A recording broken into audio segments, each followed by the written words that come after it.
Hey everyone, welcome back with Bino Mac, where today we are going to continue our Let's Play of ECW House Party Mixtape Extreme Road Tour. This was a ROM hack based off of WrestleMania 2000, originally made for the N64 by the Aki Corporation.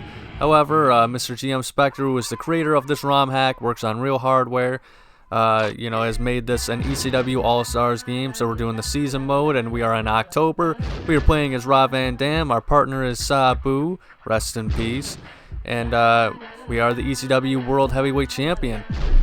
And we're now in the month of November, and we got a pay-per-view on our hands on this month, so hopefully you guys enjoy that extra match. Maybe actually potentially 2 extra matches because it's the pay-per-views. I'm also holding a little bit of some other ECW gold, but hey, speaking of that ECW Championship, we actually have, we're starting this one off hot. We got a cage match against, Nunzio. Or, well, I guess it's a little Guido in ECW. And, we're defending our title in the cage. So we gotta, hold on to our belt here before we can even, make it to the pay-per-view. And, of course, I update my attires every single month. They only got the 2 outfits, and they are really awesome base outfits. But you'll probably see some pretty, they're pretty much just amount to color changes and stuff like that. But I like this purple. I think it's pretty cool personally, with the tiger stripes and whatnot. But I am a little tired, guys. I'll be honest with you. I'm freaking exhausted. Had to do a lot of work this whole week, and catching up on work to this Friday and stuff like that, where I'm recording this, and so if I sound a little more tired than I usually do, which is pretty tough because A, I'm monotone, and B, I feel like I always sound like I'm tired whenever I'm recording these things, but that's just the reason why. But hey, the daily grind's got to go on, right? Speaking of cage matches too, I remember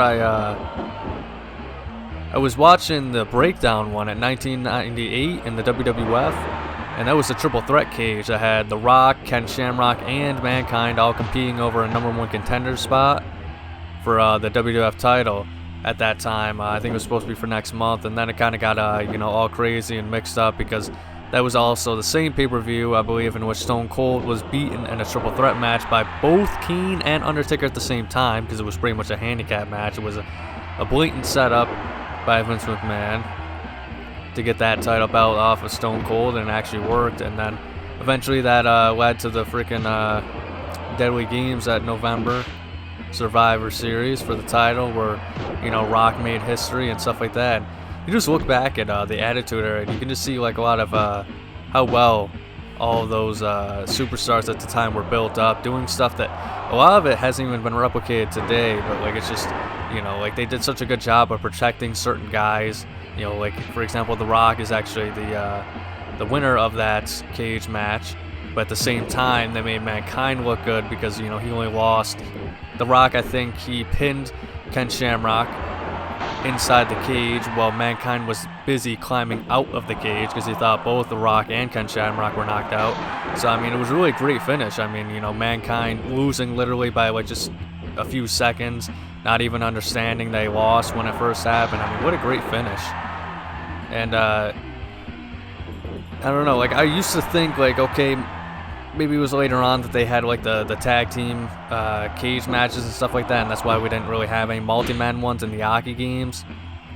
But that was not the case. Before the first Aki game had a cage match, we had Breakdown, and it's too bad that we didn't have any multi-man variations. At least a triple threat one I think would have been really good. Kind of like the same things you would see in No Mercy with like the ladder match, how they had the singles, the tornado tag, the triple threat, and then the handicap, because 4 people would just be too much, and honestly that's just not how Aki operated. It was always like 3s, because 4 was just battle royal and stuff like that. But with tag teams, of course, you had the one guy defending it, and it's even more so than that. Like it's kind of crazy. You'd think it'd be very, very simple to have a like a just like pin or submission, KO modifiers like you would see in every other match in the series. So I never really understood why they never had that in this game or any of the other ones. I remember I asked a few people like, hey, what do you guys think? Would you like to have this in the match? And like a lot of people pointed the Day of Reckoning's 4-man cage match in which you had to do that in the season mode for like the Intercontinental title. And that was like, I didn't have any issues with it. I know if I replayed it today, I would, because I had the worst matches in that entire game series for me was the multi-man ones, whether it was Tornado Tag or if it was like a 3 or 4 man one, because people just constantly break up everything that you do for no reason. They do it, they'll wait sometimes, making you wonder like if they're gonna do it or not, and the moves are so slow in that game too.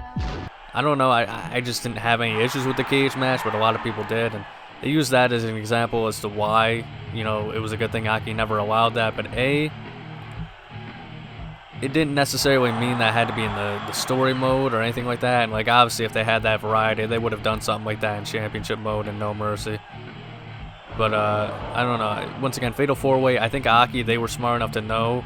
That's why there's no like just Fatal 4-Way, it's only 4-man elimination battle royal matches, because you know, it's just people do not stay down long enough in the game, obviously, and you kind of have to have like a perfect storm of like, you know, you have to hit both guys with your finisher to keep them down for triple threat matches and stuff like that included in this game, and, you know, handicap matches and stuff like that if you're the 1-man and stuff like that. So obviously I understand why they never did the 4-man, but still, I mean, I think a 3-man one or like a handicap and a tornado tag with the ability to have, you know, pin modifiers and stuff like that is awesome. I was actually playing WCW Feel the Bang, right?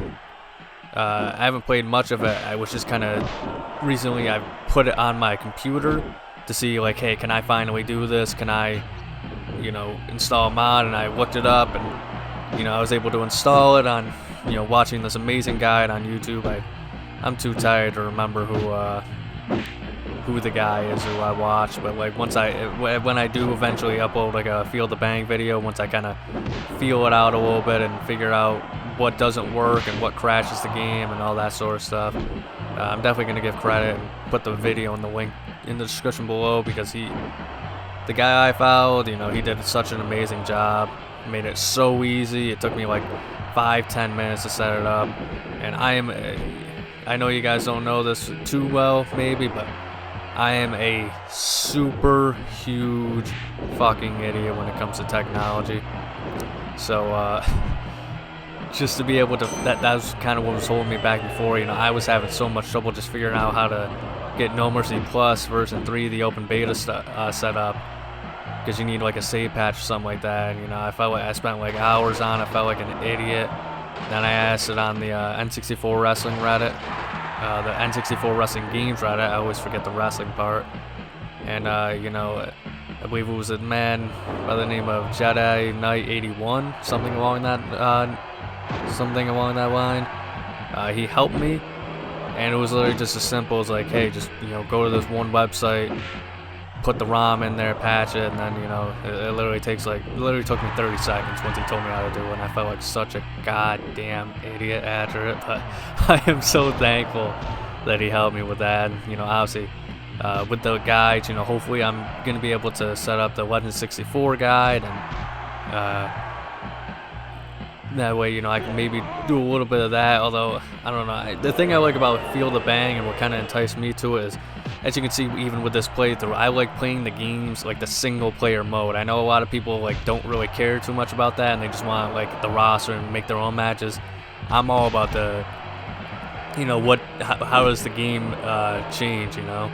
You know, that's why I like Project Outsider sounds, you know, so cool. You know, I haven't played it that much, but from what I did see, it was just so awesome to see, you know, all the little changes just to the dialogue and, you know, the character interactions and stuff like that. And it was so awesome, and it was pretty funny. You know, Iron Sheik coming out with the jobber, telling me to respect him and stuff like that. And, you know, obviously Captain Insano's also in that game, and, you know, Captain Insano shows no mercy, so of course that's who I'm playing as, you know, first playthrough I do that. Also a GM Spectre project, by the way.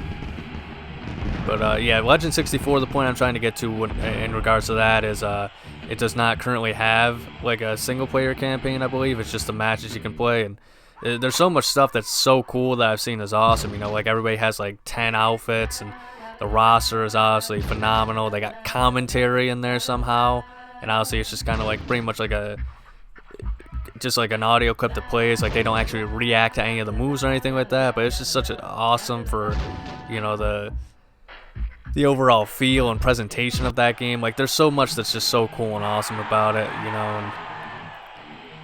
But like, I just don't really see much of a point to play it if there's no championship mode or story mode of some kind. But it looked like there is like a blanked out one I've seen on menus. It's just the people who are making it, they still have a lot of work to do, I guess, on it. And it's been years in the making. I remember it was like when it first came out, I think it was like the first version, and like it had the I think it was Animation or Animotion, I think they were called, that 80s band.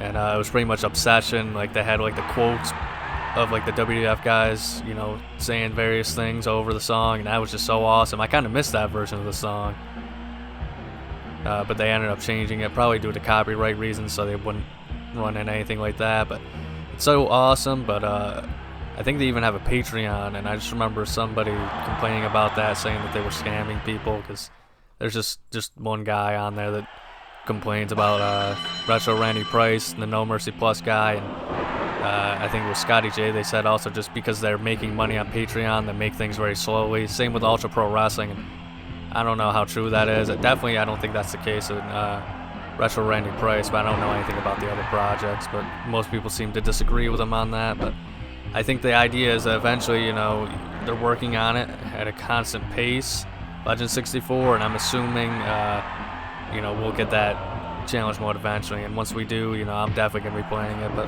even before then, you know, if I don't have any of these other ROM hacks or anything like that to kind of work on or talk about or whatever, I'm definitely going to try and get Legend 64 up and running and show off some matches and all that good stuff. One thing I do remember is I think it's like on the Boss Man model, just like they accidentally got like I think they messed it up where like his ear is on the back of his head for some reason.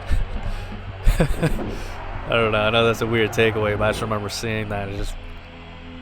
It's just kind of weirded me out. I don't know. Maybe they fixed it. I'm assuming so, but I don't know. I just thought that was really funny when I seen it.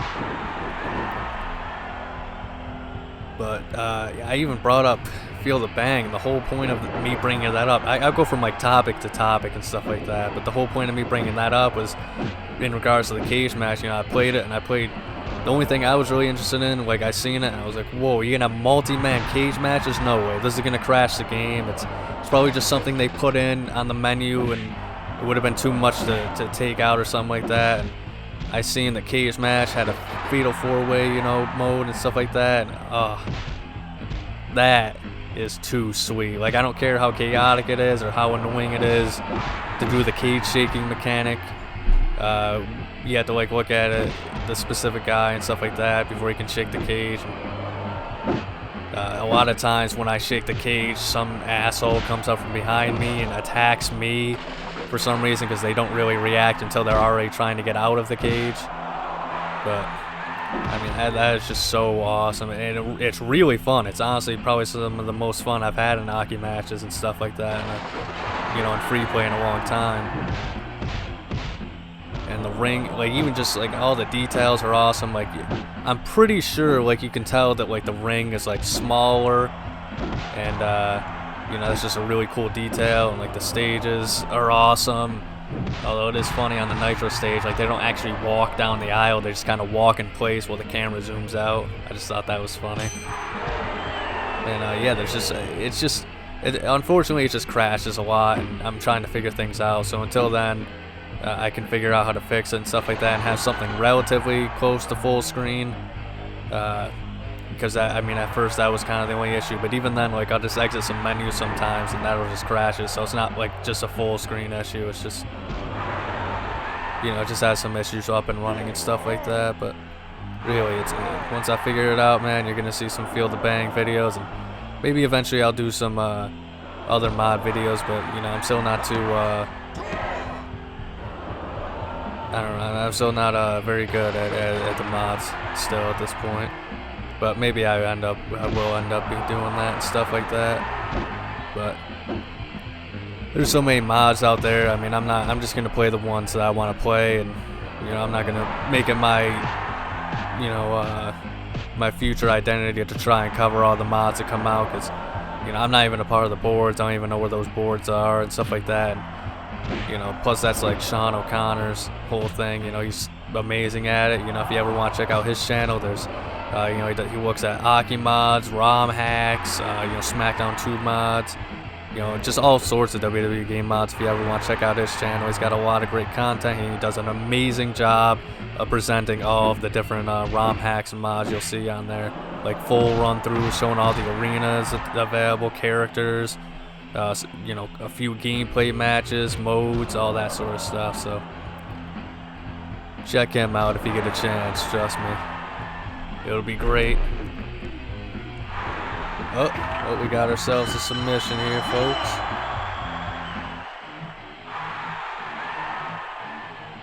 Alright, so our next match is going to be just, you know, a regular match. Once again, I always do a terrible job. Like, obviously, the second match with Devon Dudley was a first blood, as you all seen. I got to really do a much better job at informing you guys of my rule changes and stuff like that, you know, between matches and stuff.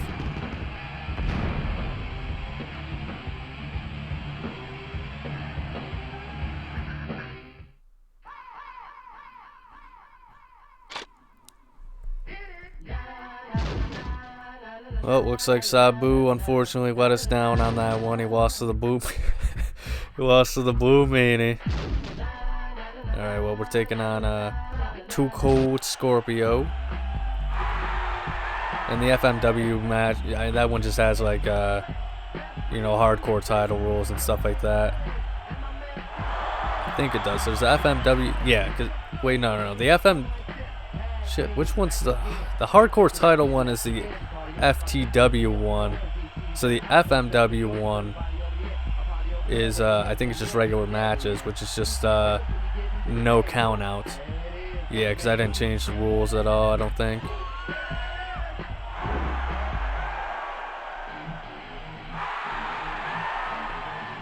But I got a question for you guys. Which you know, we're always doing the freaking Mount Rushmores and stuff like that, and people have been asked about the ECW Mount Rushmores. So my question to you guys for the day is, what is your ECW Mount Rushmore? Who do you think are the 4 most influential ECW guys to that promotion?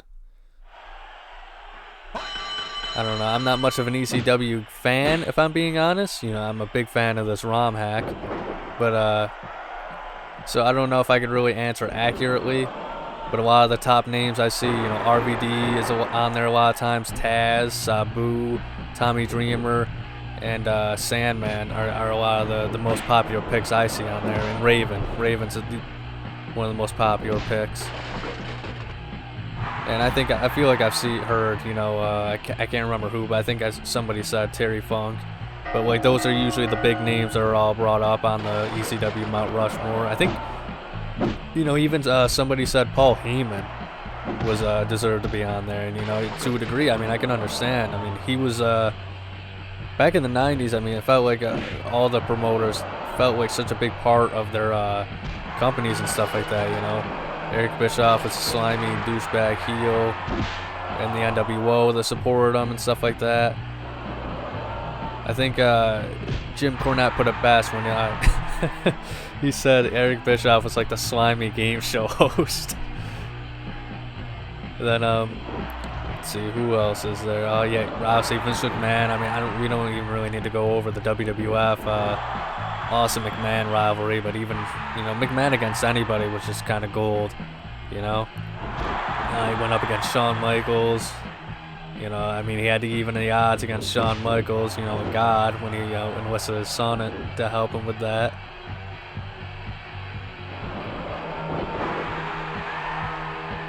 So many silly, weird WWE gimmicks over the years, man. That's another question for you. What's your favorite, just like, I don't know, I guess you could say like maybe guilty pleasure WWE gimmick? I mean, there's so many of them throughout the years. I mean, there's freaking Gilbert, the Job Squad, Blue Meanie. I don't even know how to describe the Blue Meanie other than just a freak. Then you know, that's the Attitude Era stuff. Oh jeez, there's freaking beaver cleavage and stuff like that too. Sexual Chocolate, Mark Henry. Honestly, pretty much almost like 95% of the roster in the New Generation era. Got Flash Funk over here, speaking of which. And then, of course, you know, in the Ruthless Aggression era, they all kind of made the comeback, and I think that was around the... Well, actually, no, I think the PG era was like the last time that the you know, really crazy gimmicks were still a popular thing, or well, not popular, but they were still a thing going around in the WWE at the time. But you had like the, I can't even remember their names. It was just Primo and Epico, and they were just like they were just bullfighters for some reason. And they had the little guy too that had the WLC, pretty much just midget match with Hornswoggle.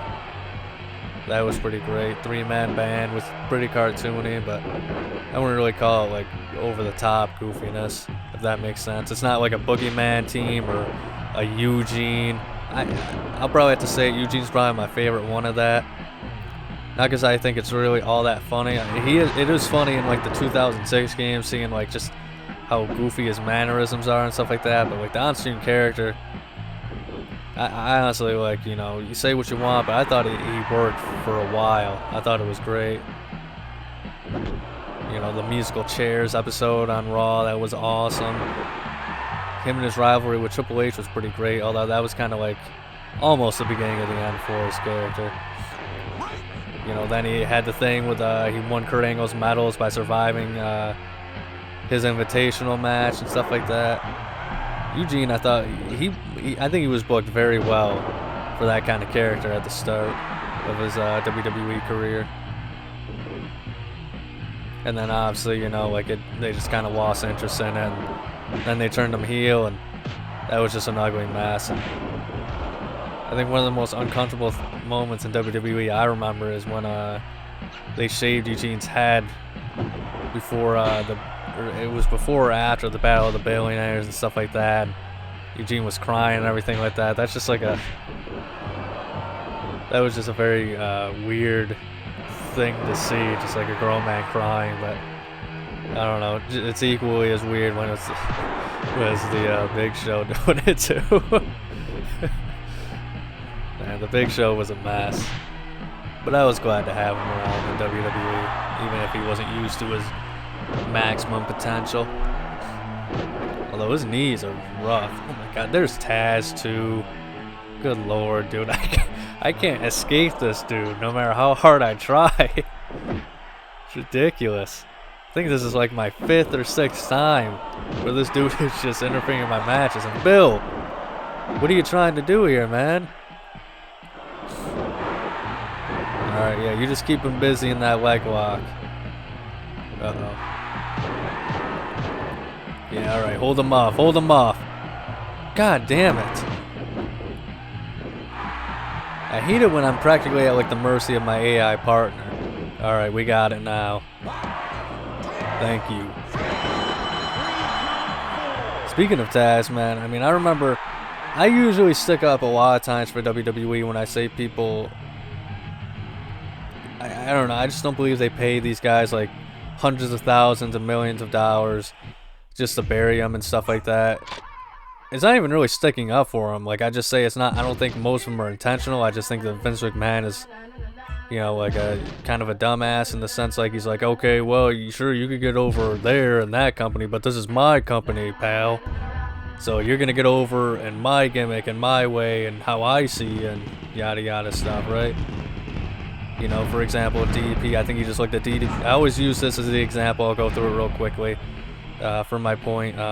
You know, DDP, of course, you know, he just looked at him and probably just thought to himself, wow, that's one creepy ass looking dude. And, you know, that's why he had like the soccer angle and then the weird creepy smile and, you know, the positively paged gimmick and stuff like that. I just think he looked at him and said, wow, that's a weird creepy looking dude.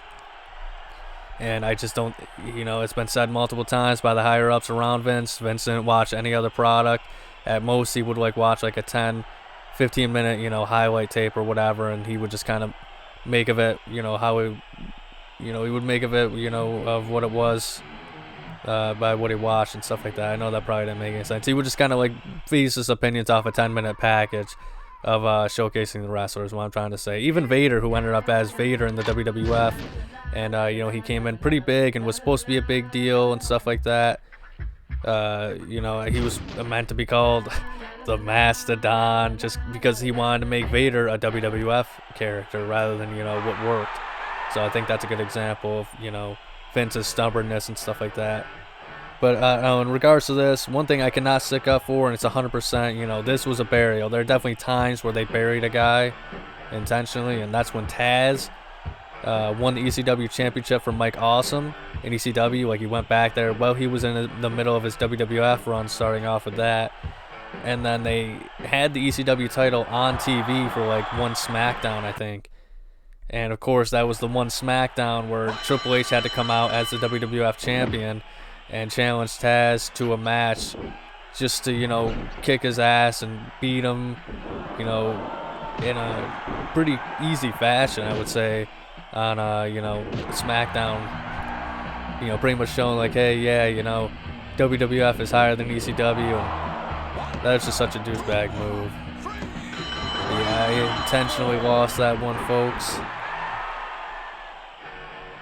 Sorry, but this is not, this just wasn't something I wanted to deal with, having to deal with, you know, having to carry that belt and stuff like that.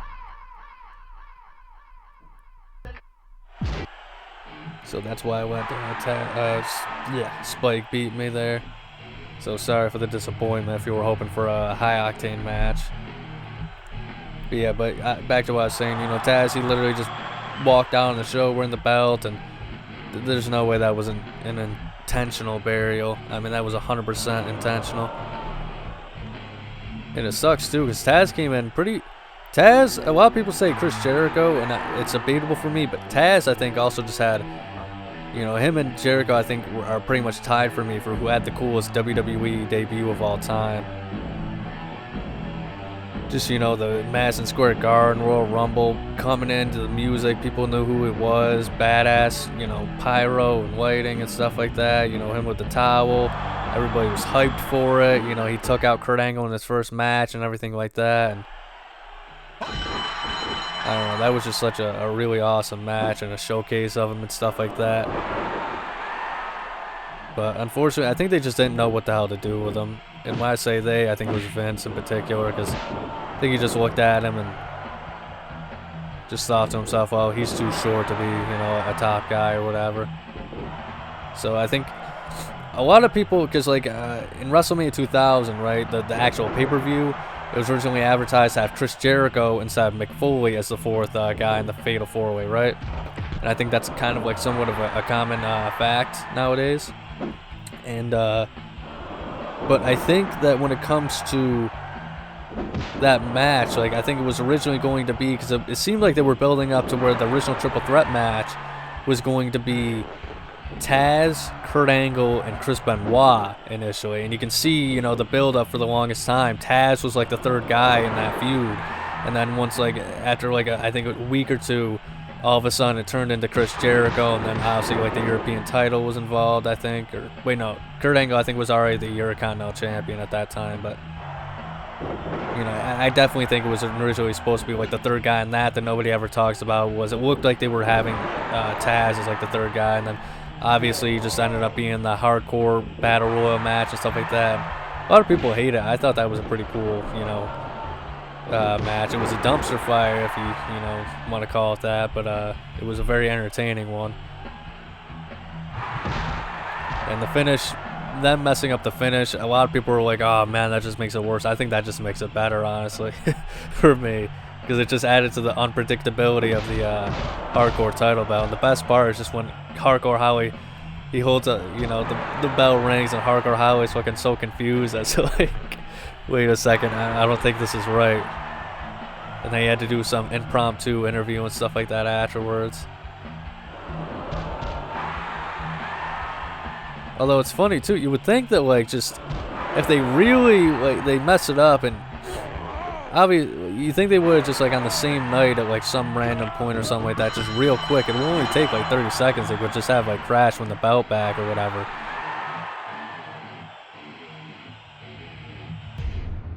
But that's all the time we have today, it seems. Thank you all so much for watching, and if you enjoyed, please like and subscribe to me, Beano Mac. Check out next Saturday's playthrough, where I play through the month of December in this ROM Hacks Extreme Road Tour. Check out Aki Sunday tomorrow, where I review another ROM hack called La Fin du Tour by Ragdos. I also do comparison videos, evolution of the series, personal rankings, and more one-off vids every Sunday. If you want to see a non-Aki wrestling game playthrough this Wednesday, I start playing Legends of Wrestling on the GameCube as Hulk Hogan. And if you want non-wrestling playthroughs, subscribe to my Let's Play channel, Beano Max, to see me play titles like Grand Theft Auto, SpongeBob, and Teen Titans, which has a link in the description below, along with all links and codes featured in this video, including previous episodes. Above all else though, please remember to have a nice day.